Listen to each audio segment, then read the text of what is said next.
arrêté à Kabasewa, c'est dans l'axe Mwalika, avec son arme bien sûr. Ce monsieur, c'est un ADF actif, il n'est pas collaborateur, mais c'est plutôt un ADF. Il a participé dans plusieurs massacres. Mais c'est grâce à ce monsieur, après son exploitation, que nous sommes tombés dans plusieurs grands collaborateurs dans le Mwalika. Mais je vais vous surprendre. La majorité des collaborateurs sont des responsables de villages, de localités. Et je vais vous donner leur nom après. Nous avons arrêté au moins 13 chefs de village, chefs de localité, des responsables malheureusement. Anthony Mwalushai confirme également qu'un autre réseau a été démantelé et arrêté. Il s'agit d'un réseau terroriste ADF spécialisé dans les assassinats des imams Cheikh et autres grandes personnalités musulmanes de la région de Beni, issus dans un mouvement commando appelé Unity Ground Destruction. Unity Ground Destruction, UGD en cycle.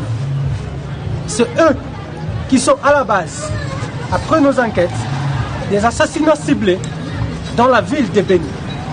Des assassinats des imams et des chefs. Vous allez vous souvenir de notre Cheikh Ali qui a été abattu en pleine prière. Mais aujourd'hui, nous avons mis la main sur ces malfrats qui sont derrière moi, entre eux, avec des femmes, malheureusement. Ils se sont organisés dans ces mouvements terroristes pour quitter chaque fois Kasindi et mener les actions à Boulongo et aussi à Beni. Et là, ils sont à l'aise. Après avoir commis des forfaits à Beni, ils rentrent directement, sans inquiétude, et passent nuit à Kasindi. Au jour d'aujourd'hui, j'ai vu tout le monde aller voir et aussi à nous donner d'autres informations qui peuvent, n'est-ce pas, nous aider à détecter les autres qui sont encore en cavale.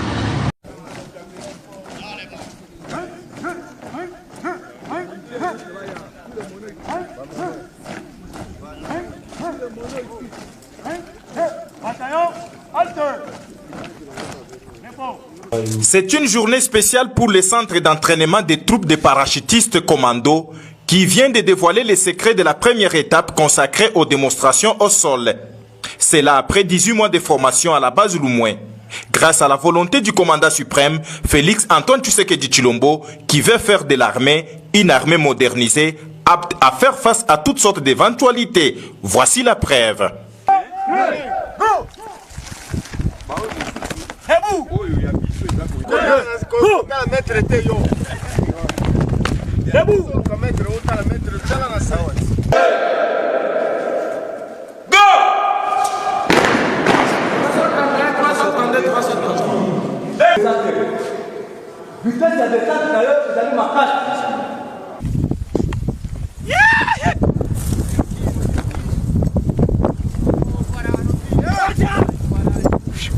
Aïwa!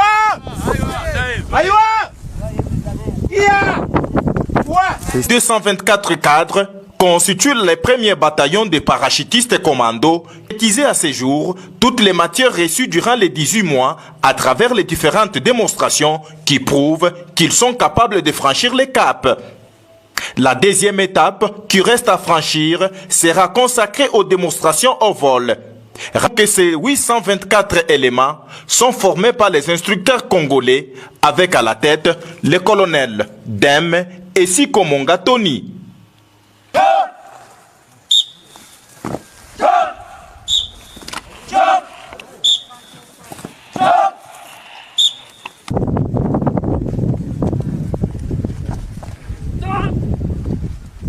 Voilà ma méthode de me concentrer la personne qui me bloque.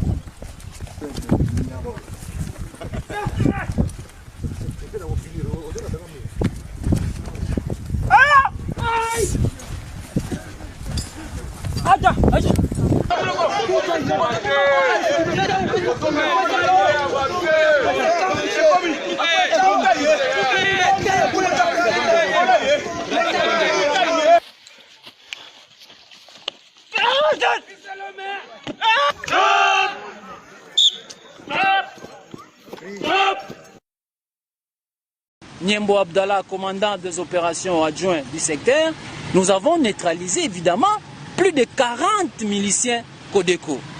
Et au regard de cette situation, les exemples sont légion. Au regard de cette situation, nous disons que il y a probabilité de leur manière de faire, ils sont en intelligence et ils poursuivent le même objectif. Ils ont un intérêt commun. C'est quoi? C'est pour déstabiliser l'Ituri. C'est comme ça que je profite de l'occasion pour dire à tous nos compatriotes, politiciens, députés, tout ce monde d'acteurs sociopolitiques, tout ce monde qui parle, qui critique à la longue de la journée, tout le jour, l'état de siège ne fait rien, mais il est grand temps d'appeler ces enfants parce qu'ils sont en même temps en coïncidence avec les ADF et ils sont comme les béquilles pour les ADF. L'état de siège, c'est un mécanisme constitutionnel. Nous avons eu le droit de travailler de cette manière pour donner la paix. Et cette paix ne viendra pas seulement des forces armées parce que la paix, ce n'est pas l'affaire seulement des forces armées. Mais nous sommes au premier plan, mais au dernier plan, toute la population doit être consciente que la guerre est déclarée contre la République. Non pas contre les forces armées, contre la République.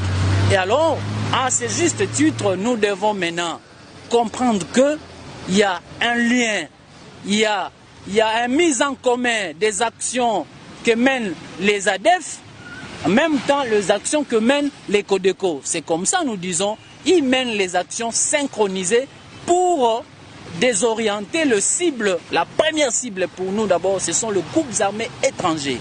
Et les groupes armés étrangers, ils en ont eu pour leur compte. Et ceux-là qui hésitent encore de se rendre, ils ont les yeux, ils voient, mais ils ne comprennent pas. Et cette fois-ci, ils vont comprendre comme Picho, il est neutralisé à ce jour et il y a de plaire. Je vous avais dit, souvenez-vous, mes chers amis, nous avons dit que les pertes seront énormes dans le cas ennemi. C'est ce que nous voyons et nous disons d'abord que nous devons tous se désolidariser d'abord. La première étape de cette visite d'inspection de travaux routiers initiée par le chef de l'État Félix Antoine Tshisekedi Tshilombo, effectuée par son conseiller en charge des infrastructures, était la route nationale numéro 1, Kasumbalesa-Lukangaba. David Mukeba Kalengai et toute sa délégation se sont rendus compte de l'état d'avancement de travaux. Sur les 150 km, plus de 100 ont été déjà asphaltés et la qualité des travaux est satisfaisante. L'artère a été élargie à 15 mètres et la couche des fondations stabilisée au ciment. Sur le reste en terre battue, l'on peut y rouler à 100 km/h, un motif de satisfaction pour les riverains.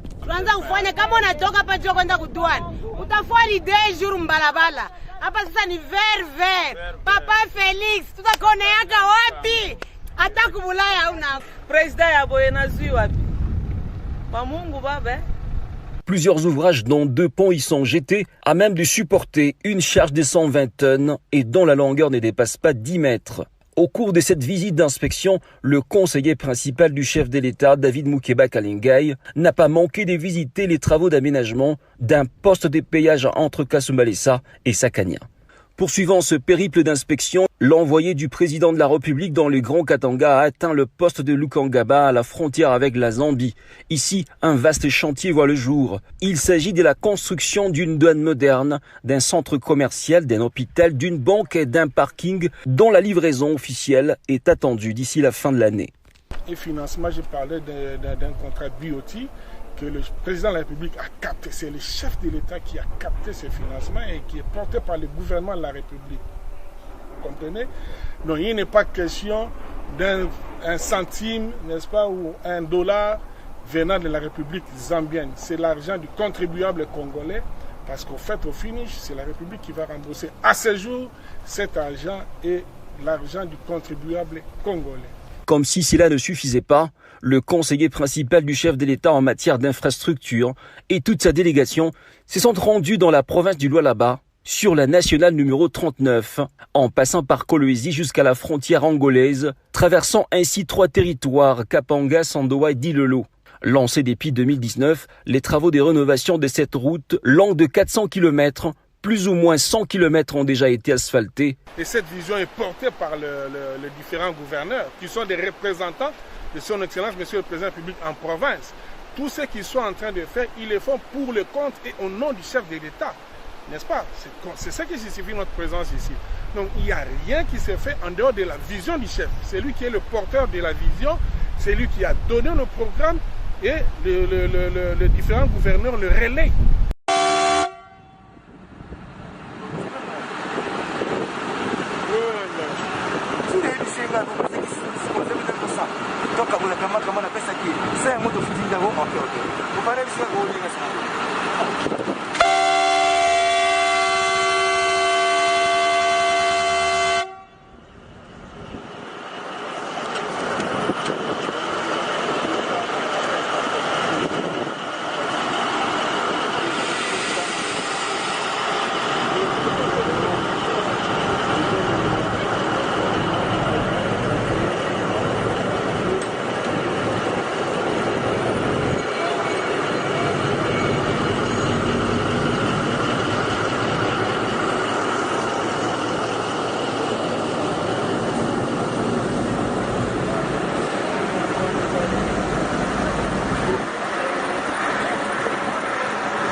Accompagné de son épouse, la distinguée première dame Denise Diankero Tshisekedi, le chef de l'État aura 3 jours d'intenses activités en terre turquoise, d'abord à Ankara, puis à Istanbul. 3 jours de visite officielle où l'on annonce notamment